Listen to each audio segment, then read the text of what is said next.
तो hello everyone, कैसे हैं आप लोग? आशा करते हैं आप लोग अच्छे से होंगे। देखिएगा, हम लोग क्वाड्रेटिक इक्वेशन जो पढ़ रहे थे उसी में कंटिन्यू कर रहे हैं। आज क्लास 10 सीबीएसई आईसीएसई बोर्ड के लिए हम लोग पढ़ रहे थे। उसमें हम लोगों ने क्या किया था कि एक्सरसाइज 4.1 का बेसिकली पहला क्वेश्चन का, उसमें जितने भी क्वेश्चन थे 8 क्वेश्चन थे लगभग, उसको हमने अच्छे से डिस्कस किया है। ठीक है, उसमें हमने क्या देखा था? हमने देखा था कोई इक्वेशन होता है, उसको थोड़ा बहुत सॉल्व करके ये बताना था कि वो क्वाड्रेटिक इक्वेशन है कि नहीं। अगर क्वाड्रेटिक इक्वेशन है तो ये बताना था कि yes it is a quadratic equation. अगर क्वाड्रेटिक इक्वेशन नहीं है तो बताना था कि no it is not a quadratic equation. इतना बात क्लियर है ना? अब आज का टॉपिक है हम लोगों का, जो कि क्या है थोड़ा समझिएगा। आगे मैं दिखाना चाहता हूँ आपका क्वेश्चन, तो देखिएगा। मैं आज का टॉपिक है, देखिएगा, दूसरा क्वेश्चन है। बेसिकली क्या करना है, represent the following situation of the form of quadratic equation. देखिएगा, बेसिकली इसको भी क्वाड्रेटिक इक्वेशन के फॉर्म में ही लिखना है या लाना है, लेकिन आपके सामने जो क्वेश्चन दिख रहा है ना, इस बार इक्वेशन ना होके, ठीक है ना, आपके सामने क्या है, वर्ड प्रॉब्लम है। ठीक है, आपके सामने क्या है, वर्ड प्रॉब्लम है। तो इस वर्ड प्रॉब्लम को सॉल्व करके, समझ के, और हमको क्या करना है, किसी तरह से प्लस माइनस गुणा भाग करके हमको क्वाड्रेटिक इक्वेशन में सॉल्व करके लाना है और बताना है कि it is a quadratic equation में ये इक्वेशन आ रहा है। ठीक है, समझ में आ गया क्वेश्चन? तो देखिएगा, इसमें पहला क्वेश्चन है कि कह रहा है द एरिया पे rectangular plot is 528 metre square. मतलब किसी रेक्टेंगुलर प्लॉट, एक रेक्टेंगुलर प्लॉट है, उसका एरिया जो है 528 मीटर स्क्वायर है। कह रहा है कि आगे the length of the plot metre में इज 1 मोर देन, देखिएगा फिर से, the length of the plot is 1 more than twice its breadth. ठीक है, मतलब बात को समझिएगा, जो ब्रेथ का 2 टाइम्स, देखिएगा, ब्रेथ का 2 टाइम्स से एक अधिक क्या है बताइएगा, लेंथ है। ठीक है, और ब्रेथ हमको मालूम नहीं है, तो बात को समझिएगा। We need to find length and breadth of the plot. तो सबसे पहले हम लोग को क्या करना होता है कि जो अननोन दिया रहता है उसको हम लेट कर लेते हैं। जैसे इस क्वेश्चन में अननोन क्या है, लेंथ और ब्रेथ अननोन है, लेकिन उसमें भी हम लोग को नोन लेंथ के बारे में कुछ ना कुछ क्वेश्चन हिंट कर रहा है। इसका मतलब इस क्वेश्चन में हमको क्या करना पड़ेगा, ब्रेथ को लेट करना पड़ेगा। तो सबसे पहले मैं क्या करता हूँ, आपके सामने एक रेक्टेंगुलर प्लॉट बनाता हूँ सबसे पहले। ठीक है, तो ये आपका है रेक्टेंगुलर प्लॉट। ये क्या है, आपका रेक्टेंगुलर प्लॉट है। ठीक है, ये रेक्टेंगुलर प्लॉट है। मैं क्या करता हूं कि मैं इसके ब्रेथ जो दिया है ना, उसको एक्स लेट कर लेता हूं। ठीक है ना, तो लेंथ ऑटोमेटिक निकल जाएगा। तो मैं क्या करता हूं, इसके ब्रेथ को क्या करता हूं, ये ब्रेथ है, ये इसका लेंथ है, तो मैं क्या करता हूं, इस ब्रेथ को मैं एक्स मान लेता हूं। क्या मान लेता हूं बच्चों, मैं एक्स मान लेता हूं। ठीक है, तो मैं इसके, यहाँ देखना, इसके ब्रेथ को क्या मान लूंगा, एक्स मान लूंगा।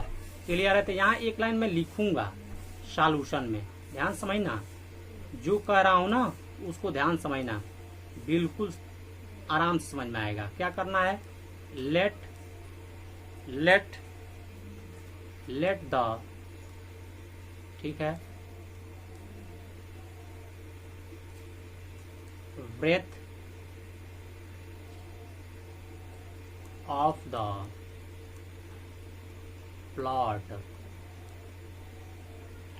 plot be x metre. ठीक है, x मीटर, क्लियर है? एंड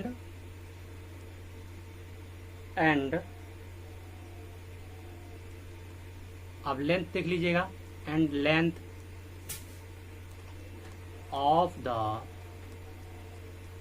plot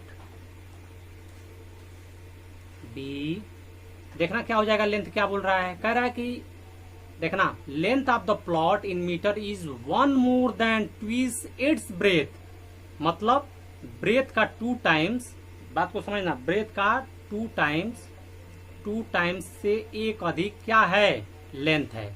ठीक है ना, ब्रेथ का 2 टाइम से कहता ट्विस्ट इट्स ब्रेथ, मतलब ब्रेथ का 2 टाइम से एक अधिक है कौन, लेंथ। इतना बात क्लियर है आपको? तो इसको भी कर लीजिएगा मीटर। देखिएगा लेंथ मालूम चल गया, ब्रेथ मालूम चल गया, क्लियर है। तो यहाँ पे इसका लेंथ क्या है, क्या निकल के आ गया 2x + 1। देखिएगा इसका ब्रेथ ये है, लेंथ ये है, तो इसका बताइए एरिया निकालना हो, तो एरिया निकालना हो इसका, ठीक है ना, एरिया निकालना हो रेक्टेंगुलर प्लॉट का, तो बताइएगा area according to question, according to question, देखना according to question, according to question क्या कह रहा है, देखना according to question area of A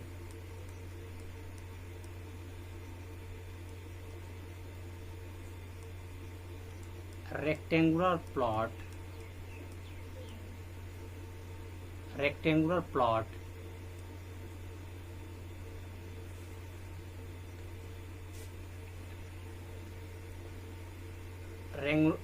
plot is equal to क्या होता है बताइएगा, होता है आपका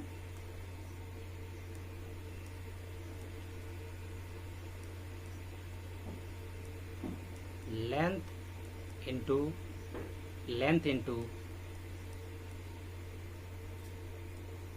ब्रेथ, ठीक है।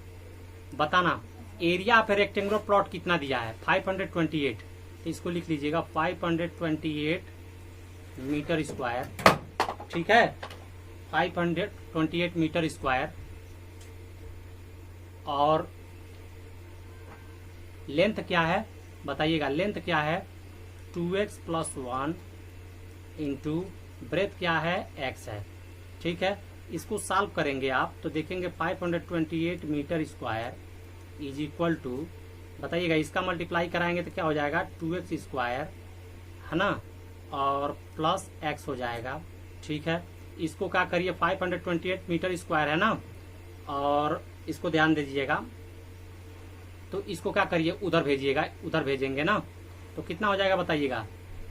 तो आइए इसका देखिएगा, ये भी मीटर में है, ये भी मीटर में है, तो क्या हो जाएगा मीटर स्क्वायर हो जाएगा, और इस मीटर स्क्वायर से मीटर स्क्वायर कैंसिल आउट हो जाएगा। तो बोलिएगा इसको उधर लेकर जाएंगे तो बताइए क्या हो जाएगा, इधर हो जाएगा 0 इज इक्वल टू क्या हो जाएगा, हो जाएगा 2x square plus x minus 528, ठीक है। इसको थोड़ा सा इस तरह से और करके लिख सकते हैं 2x square plus x minus 528 is equal to 0, ठीक है ना। तो ये जो आपके सामने एल्जेब्रिक एक्सप्रेशन आया है बेसिकली क्या है, या एक क्वाड्रेटिक इक्वेशन है, ठीक है ना। तो ये क्वाड्रेटिक इक्वेशन के फॉर्म में आ गया, ठीक है। तो बेसिकली ये क्या हो जाएगा, या एक क्वाड्रेटिक इक्वेशन के फॉर्म में आ जाएगा, और यही इसका क्या हो जाएगा, यही इसका आंसर हो जाएगा, यही इसका क्या हो जाएगा, इस सॉल्यूशन का आंसर हो जाएगा। तो बेसिकली यही करना था और कुछ नहीं करना था। अब आगे क्वेश्चन को हम लेके समझते हैं और समझाते हैं आपको। देखिएगा आपके सामने दूसरा क्वेश्चन है, ध्यान समझिएगा। दूसरा क्वेश्चन क्या कह रहा है थोड़ा समझिएगा, मैं क्या बताने जा रहा हूँ थोड़ा समझेंगे तो आपको समझ में आ जाएगा। सबसे पहले हम लोग क्वेश्चन को समझेंगे। देखो क्या कह रहा है, कह रहा है the product of two conjugative positive integers is 306, we need to find the integers, ठीक है। देखो पहले इसका मीनिंग समझ लो, कंजुगेटिव पॉजिटिव इंटीजर का मीनिंग क्या होता है, ठीक है ना। कंजुगेटिव का मतलब होता है लगातार, और पॉजिटिव इंटीजर जानते हो, पॉजिटिव इंटीजर क्या होता है 1 2 3 4 5 ... ये सब क्या है पॉजिटिव इंटीजर है। और ये कैसे पॉजिटिव इंटीजर है, कंजुगेटिव है, मतलब लगातार है। देखो 1 के बाद से 2 आता है, 2 के बाद से 3 आता है, 3 के बाद से 4। इसका मतलब अगर 1 कहीं लिखा है और कहीं 2 लिखा है तो बताना 1 के बाद से 2 कैसे आ रहा है, 1 में +1 जोड़ के आ रहा है। अगर कहीं 3 है पॉजिटिव इंटीजर माने 2 के बाद 3 आता है तो बताओ क्या आता है, बताना तो कैसे आता है बताना। 1 में 2 जोड़ने पर आता है, बात को समझना। अगर 4 आ रहा है तो 1 में 3 जोड़ने पर 4 आ रहा है, ठीक है ना। जस्ट इसका पिछला वाला नंबर जोड़ देंगे तो अगला नंबर आ जाता है। इसका मतलब यह है कि कहीं भी अगर 2 कॉन्जुगेटिव पॉजिटिव इंटीजर की बात हो, जैसे 1 और 2 की बात हो, 1 और 2 क्या है कंजुकेटिव पॉजिटिव इंटीजर हैं, तो अगर 1 आ रहा है तो 1 के बाद से 2 कैसे आएगा, 1 + 1 में जोड़ के आएगा। इसका मीनिंग इस क्वेश्चन में है, देखो कैसे, देखो कह रहा है we need to find integers. तो सबसे पहले मैं क्या करूंगा, सबसे पहले मैं लेट करूंगा, ठीक है। क्या लेट करूंगा, सॉल्यूशन में देखना क्या लेट करूंगा, मैं लेट करूंगा कि लेट 2 पॉजिटिव या 2, यहां देखना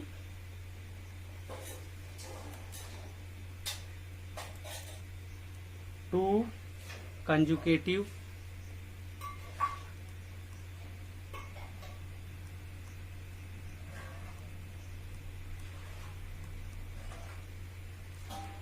पॉजिटिव इंटीजर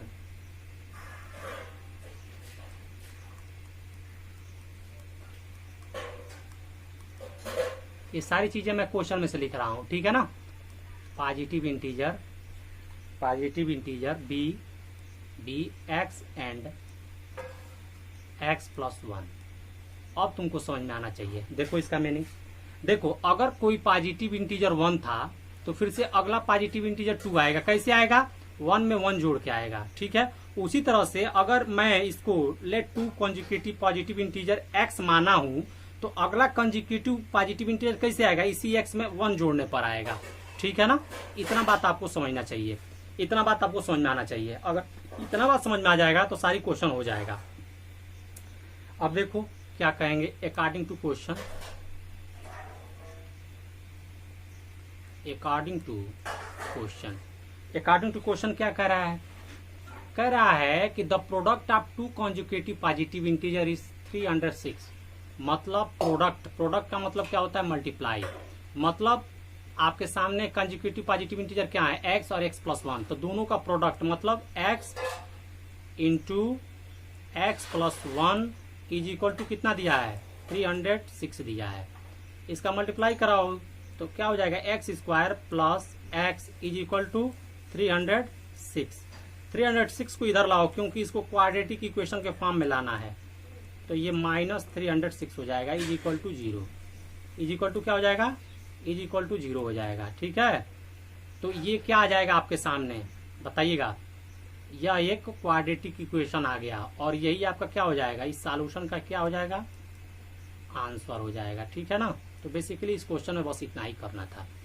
अब चलिए तीसरा क्वेश्चन हम समझना चालू करते हैं, बताना चालू करते हैं आपको। तीसरा क्वेश्चन देखिएगा, तीसरा क्वेश्चन आपके सामने है, देखिएगा तीसरा क्वेश्चन क्या कर रहा है। सबसे पहले क्वेश्चन को समझिएगा, कह रहा है Rohan's mother is 26 year older than him. मतलब रोहन की माँ उससे 26 ईयर बड़ी है, क्लियर है।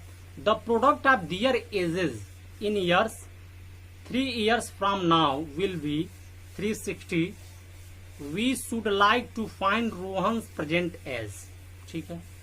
माने कह रहा है कि प्रोडक्ट ऑफ दियर एजेस, माने उनके प्रोडक्ट का मतलब क्या होता है, मल्टीप्लाई। उनके जो एज है उनका मल्टीप्लाई 3 वर्ष बाद, या 3 वर्ष बाद का मतलब क्या हो जाएगा बताइएगा,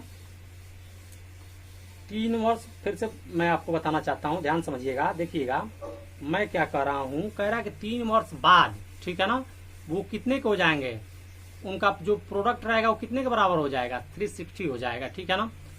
we should like to find Rohan presented.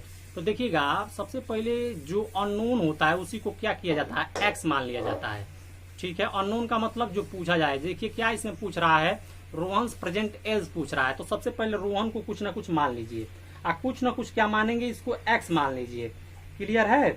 तो इसके सॉल्यूशन में क्या करेंगे बच्चों, इसके सॉल्यूशन में सबसे पहला काम मैं करूंगा, ठीक है ना, इसके सॉल्यूशन में करूंगा सबसे पहला काम लेट, ठीक है, लेट। उसके बाद क्या करूंगा, let the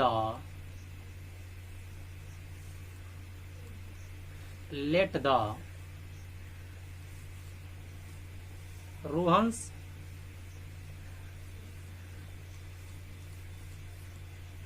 present age be x year, मान लिया, इतना मान लिया। इतना मानने के बाद से ये बताइएगा, अब आपको क्वेश्चन में देखिएगा उसके माँ के बारे में दिया है, क्या कह रहा है, Rohan's mother's is 26 year older than him, माने उसकी माता कितनी बड़ी है रोहन से, 26 ईयर बड़ी है। तो ये बताइए रोहन कितने का है, एक्स का है, इसका मतलब रोहन की माँ क्या हो जाएंगी, रोहन्स ब्रदर, रोहन देखिएगा यहाँ पे रोहन्स मदर, ठीक है, age be x plus 26 year, माने इसमें जुड़ जाएगा, एक्स में जुड़ जाएगा, उतनी साल क्या है, बड़ी हैं। इतना बात क्लियर है, इतना बात आपको समझ में आया, समझ में आया ना। तो इतना बात समझ में आया तो देखिएगा अब आगे क्वेश्चन कह रहा है आफ्टर 3 इयर्स, यहाँ पे लिखिएगा अकॉर्डिंग टू क्वेश्चन, यहाँ देखिएगा अकॉर्डिंग टू क्वेश्चन क्या कह रहा है, आफ्टर 3 इयर्स, देखिएगा आफ्टर 3 इयर्स क्या होता है, आफ्टर 3 इयर्स रोहन एज को देखिएगा, रोहन एज क्या हो जाएगा बताइएगा, आफ्टर 3 इयर्स रोहन एज कितना हो जाएगा x प्लस 3 इयर्स। अरे भाई अगर रोहन आज x ईयर का है तो 3 वर्ष बाद कितना का हो जाएगा, x प्लस 3 हो जाएगा, ठीक है। उसी तरह से मदर एज को भी बता दीजिएगा, तो मदर एज कितना हो जाएगा, आज रोहन की माता कितनी है, x प्लस 26 ईयर की है, तो 3 साल बाद कितनी की हो जाएंगी, x प्लस 26 प्लस 3 साल और इसमें ऐड हो जाएगा, ठीक है ना, 3 साल बाद इतना ईयर की हो जाएंगी। क्लियर है, इतना बात क्लियर है ना, इतना बात क्लियर है। तो फिर समझिएगा, अब समझिएगा अकॉर्डिंग टू क्वेश्चन क्या कर रहा है, the product of their ages in years 3 years from now will be 360, मतलब 3 वर्ष बाद कितने के हो जाएंगे, इन दोनों का प्रोडक्ट किसके इक्वल हो जाएगा, 360 के इक्वल हो जाएगा, ठीक है।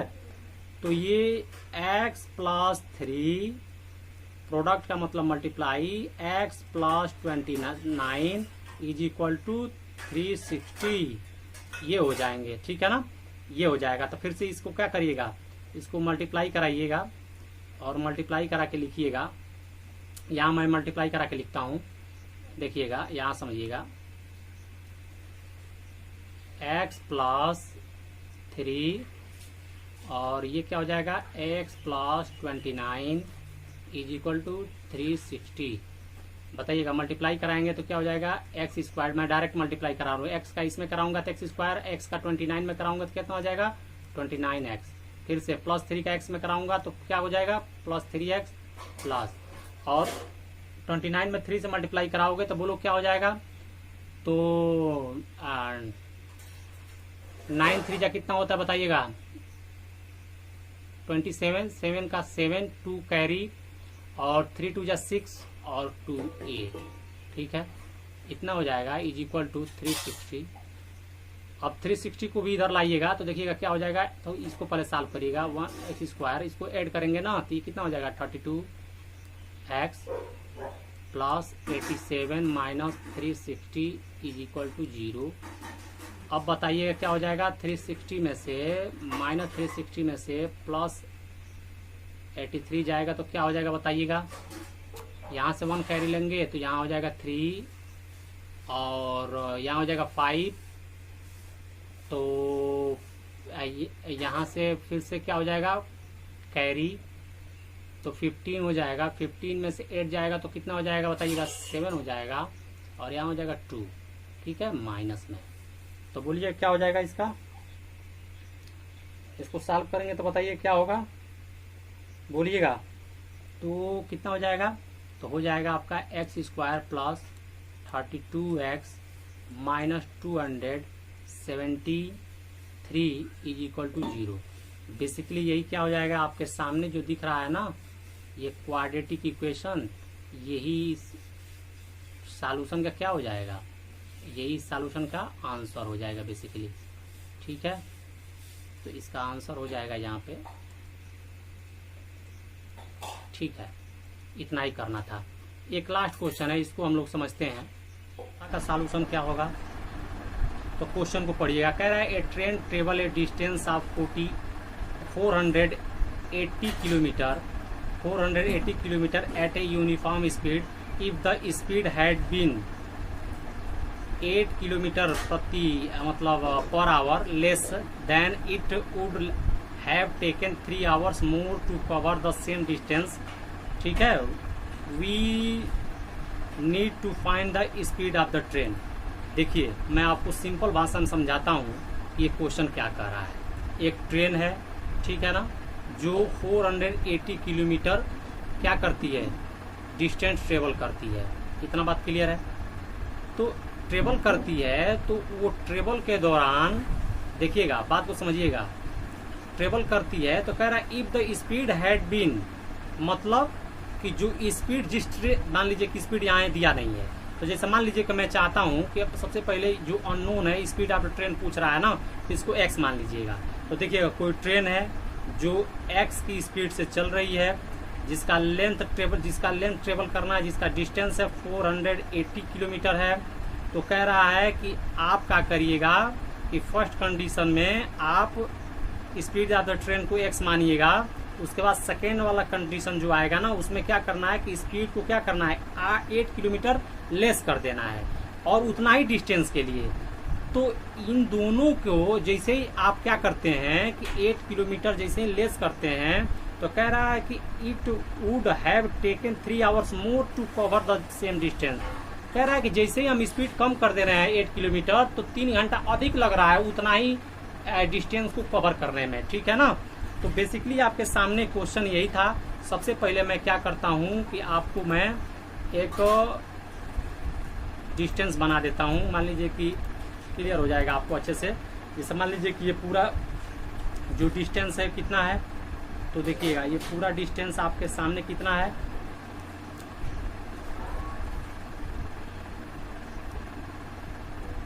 (480) है, ठीक है, किलोमीटर। और इसका स्पीड कितना है x,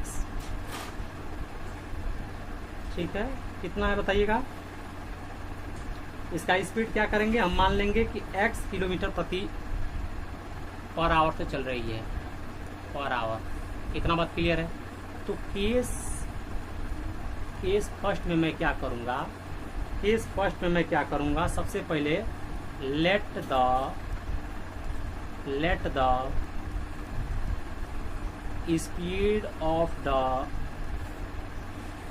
train be x kilometre per hour. Clear है। मान लिया मैंने अननोन है स्पीड ऑफ द ट्रेन, तो इसी को मैंने x मान लिया, ठीक है। तो देखिएगा एक ट्रेन है जिसकी speed x kilometre per our है, 480 किलोमीटर को ट्रेवल कर रही है। इतना बात क्लियर है ना। तो इतना बात क्लियर है तो जानते हैं कि ये डिस्टेंस कितना है, यहाँ पे डिस्टेंस है 480 किलोमीटर। तो बताइएगा एक फार्मूला होता है स्पीड इज इक्वल टू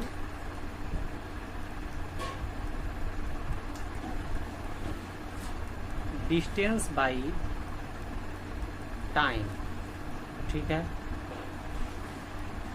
तो बोलिएगा स्पीड कितना दिया है x और डिस्टेंस कितना दिया है 480। इतना बात क्लियर है। और टाइम यहाँ पे मैं मान लेता हूँ t1, ठीक है। अब क्या करता हूँ, t1 को इधर लिखता हूँ x की जगह, और x को t1 की जगह लिखता हूँ यहाँ पे, और इसको मैं इक्वेशन 1 मान लूंगा। ये आपका केस फर्स्ट है। अब देखिएगा केस सेकंड में, देखिए कंडीशन क्या कह रहा है, if the speed had been 8 kilometre per hour, मतलब जो पहले x किलोमीटर पर आवर से चल रही थी, उसको कम करके क्या कर दीजिएगा, x माइनस 8 कर दीजिएगा। मतलब x में से 8 घटा देंगे तो उतना कम हो जाएगा। कितना कम हो जाएगा, x minus 8 kilometre per our. अब x minus 8 kilometre per our से चलने लगेगी, सेम डिस्टेंस, उतना ही डिस्टेंस, ठीक है। तो डिस्टेंस कितना है 480 किलोमीटर। ठीक है, तो बताइएगा इन दोनों में क्या रिलेशन है। तो फार्मूला होता है आपका स्पीड इज इक्वल टू, फिर से डिस्टेंस अपॉन टाइम।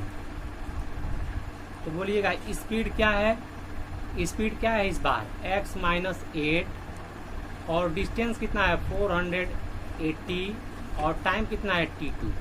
ठीक है, टाइम कितना है t2। अब देखिए क्या करिएगा, इसके जगह पर x माइनस 8 की जगह पर t2 लिखिए और t2 की जगह पर x माइनस 8 लिखिए। इसको इक्वेशन 2 लिख दीजिएगा, इसको इक्वेशन 1। ठीक है, अब बताइएगा आगे क्वेश्चन देखिएगा, कह रहा है कि इतना कर देने से 8 kilometre per hour less it would have taken 3 hours more to cover the same distance. इस बात को लड़कों में समझना दिक्कत होता है। देखिएगा बच्चे इस बात को नहीं समझ पाते हैं कि जो ये 3 आवर मोर है वो किधर होगा। तो बताइएगा T1 और T2 में कुछ रिलेशन है। क्या रिलेशन है वो क्या रिलेशन है, मैं आपको यहाँ समझाता हूँ, ध्यान समझिएगा। यहाँ मैं समझाता हूँ आपको।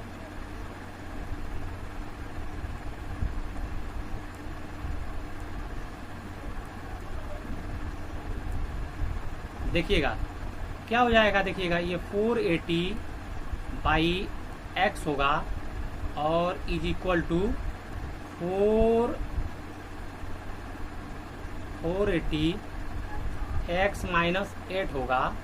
अब देखिए ये बात फंसेगी ना इस क्वेश्चन में कि जो 3 आवर मोर है वो किधर ऐड होगा। ठीक है, किधर ऐड होगा, मतलब इधर ऐड होगा कि किधर ऐड होगा, मतलब इसमें ऐड होगा कि इसमें ऐड होगा। तो बच्चों को ये समझ में नहीं आता। जैसे मान लीजिए कि आपके सामने कोई नंबर 2 और 3 मोर है, 3 मोर का मतलब यहाँ पाई। ठीक है, ये बताइए दोनों को अगर इक्वल करना हो तो किधर ऐड करना पड़ेगा, इधर ऐड करना पड़ेगा, किधर ऐड करना पड़ेगा, इधर ऐड करना पड़ेगा, कितना 3, तभी ना इक्वल होगा दोनों। तो इसी तरह से ये इक्वेशन है 480। पहले क्या था, पहले इतना टाइम लगता था, अब टाइम कितना लगता है, इतना लगता है।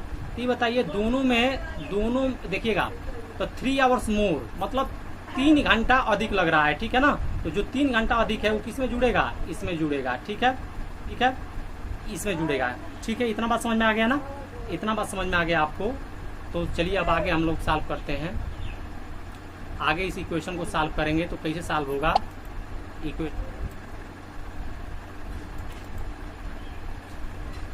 तो चलिए मैं यहाँ समझाता हूँ। तो सबसे पहले क्या करेंगे, आप उस इक्वेशन को लिखेंगे। क्या था आपके सामने इक्वेशन, बताइएगा।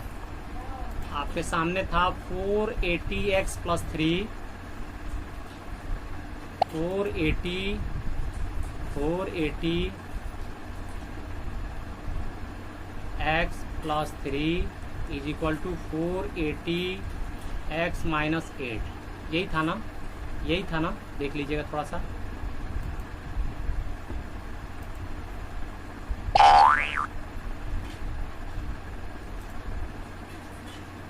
हाँ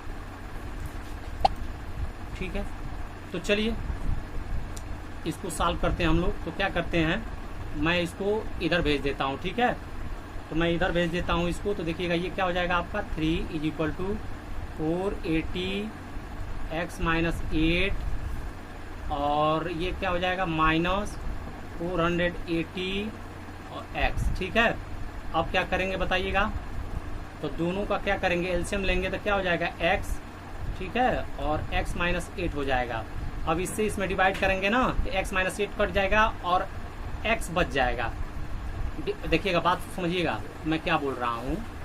मैं ये बोल रहा हूँ कि अब क्या किया जाता है, एलसीएम ले लिया जाता है, उसके बाद से इससे डिवाइड कराया जाता है। तो जैसे ही इसको डिवाइड कराएंगे तो बोलिए क्या होगा आपके सामने क्या होगा। जैसे इसको डिवाइड कराएंगे तो आपके सामने बोलिए क्या हो जाएगा। जैसे इसको डिवाइड कराएंगे तो आप क्या बच जाएगा, तो बच जाएगा आपका 408x। ठीक है, ये बच जाएगा। ठीक है, उसके बाद ये माइनस, इससे डिवाइड करेंगे तो x कट जाएगा। अब क्या बच जाएगा 480 और x माइनस 8, ये हो जाएगा। अब जब इसको सॉल्व करेंगे तो देखिए क्या होगा, 480x minus 480x minus minus plus. जब इसका मल्टीप्लाई कराएंगे तो मैं आपको बता देता हूँ कितना होगा। जैसे आप इसको मल्टीप्लाई करेंगे ना तो आपको आ जाएगा ये जितना आ जाएगा, ठीक है। तो उसके बाद से इसको सॉल्व करिएगा तो कितना हो जाएगा बताइएगा। तो हो जाएगा x² माइनस 8x, ठीक है। अब देखिए क्या होगा, इसका इधर मल्टीप्लाई करा देंगे तो बोलिए क्या हो जाएगा 3 ब्रैकेट में x² minus 8x bracket close 480x minus 480x plus